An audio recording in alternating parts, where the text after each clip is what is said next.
বাংলাদেশ সেনাবাহিনীর হাতে শিক্ষার্থীরা এই মুহূর্তে আটককৃত চিনির গাড়িটি হস্তান্তর করবেন এবং টিলাগড় পয়েন্ট থেকে সরাসরি দেখছেন আধুনিক টিভির এই লাইভ। সবার আগে সিলেটের সব জায়গায় আধুনিক টিভি এবং আমি মামুন চৌধুরী রয়েছি আপনাদের সাথে। এবং একটা বিষয় হচ্ছে, এখানে অনেকেই চেয়েছিলেন আসলে এই চিনি যাতে সরিয়ে নেওয়া যায় কিংবা লুটপাট করা যায়, কিন্তু তাদের আসলে সেই ইচ্ছাটা আর কোনোভাবেই পূরণ হলো না, কারণ এবার সেনাবাহিনী সরাসরি চিনিটি সেনাবাহিনীর কাছে হস্তান্তর করে দেওয়া হবে। সরাসরি দেখছেন টিলাগড় থেকে আধুনিক টিভির এই লাইভ।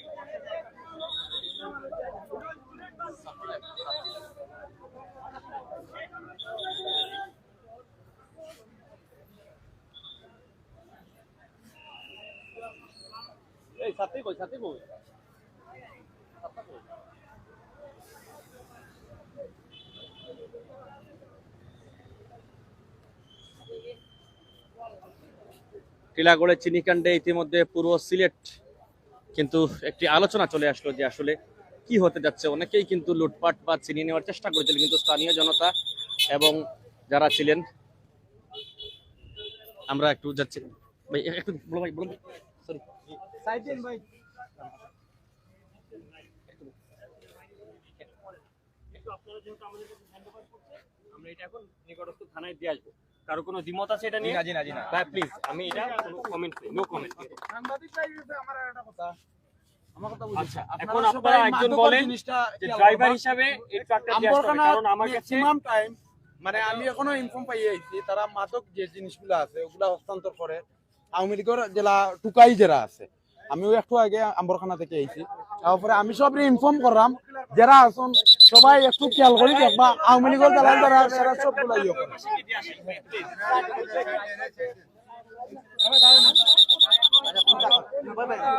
ভয় পাই না,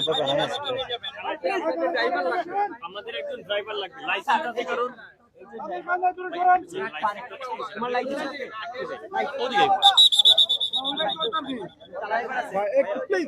আপনারা যদি এরকম গায়ের উপরে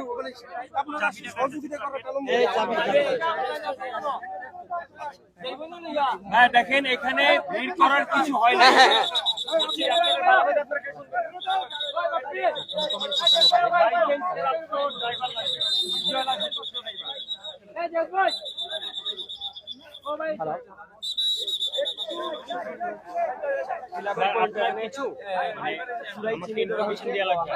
ডকুমেন্ট আগে রাখা লাগবে।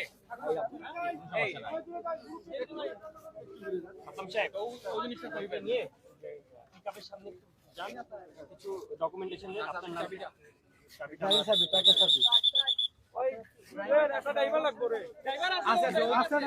এবং সেনাবাহিনীর যিনি রয়েছেন তিনি যেটি বললেন যে আসলে এ বিষয়ে তারা কোনো কমেন্ট করতে চাচ্ছেন না। এটি শাহপরান থানায় তারা দিয়ে দেবেন, এখান থেকে তারা সরাসরি হস্তান্তর করবেন এবং এটি আসলে সেনাবাহিনীর তারা বলছেন যে আসলে তাদের কোনো নেওয়ার কোনো নিয়ম নয়, সেজন্য তারা চেষ্টা করছেন। এবং আমরা সরাসরি টিলাগড়ে রয়েছি এবং আমরা যে বিষয়টি দেখেছিলাম যে এখানে আসলে এই চিনিটি নেওয়ার জন্য অনেকেই চেষ্টা করেছিলেন লুটপাট করে নেওয়ার জন্য, এরকম কিছু কথা আমরা শুনেছিলাম।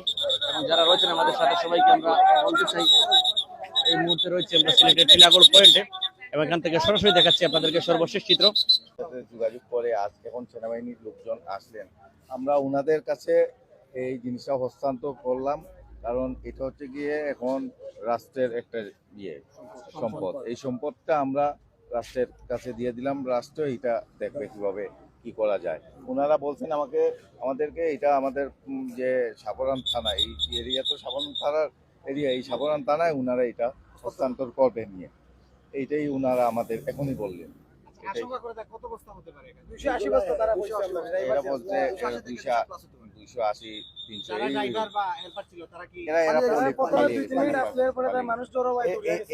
এখান থেকে এই ড্রাইভারকে একটা চক্র ওরা সরিয়ে নিয়ে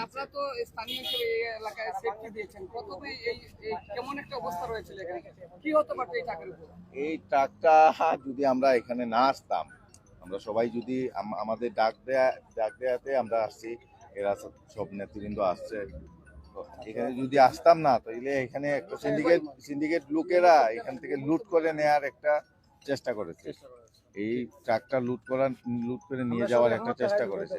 পুলিশ প্রশাসন কিন্তু মাঠে নামেনি এবং হয়তোবা খুব শীঘ্রই পুলিশ প্রশাসন মাঠে নামবে এবং আমরা সরাসরি সংযুক্ত রয়েছি টিলাগড় পয়েন্ট থেকে এবং সর্বশেষ চিত্র দেখানোর চেষ্টা করছি। ছিল এগুলো এখন আর থাকার দরকার নাই। আগে অনেক হয়েছে ভাই, এগুলো আমরা আর সহ্য করি না। আমরা যে যেখানে আছি, যে সময় আমরা যেখানে অন্যায় দেখব তৎক্ষণাৎ ভাবে আমরা প্রতিবাদ করব। আমাদের এখন এটা অধিকার এবং এই অধিকার কেউ ছিনিয়ে নিতে পারবে না।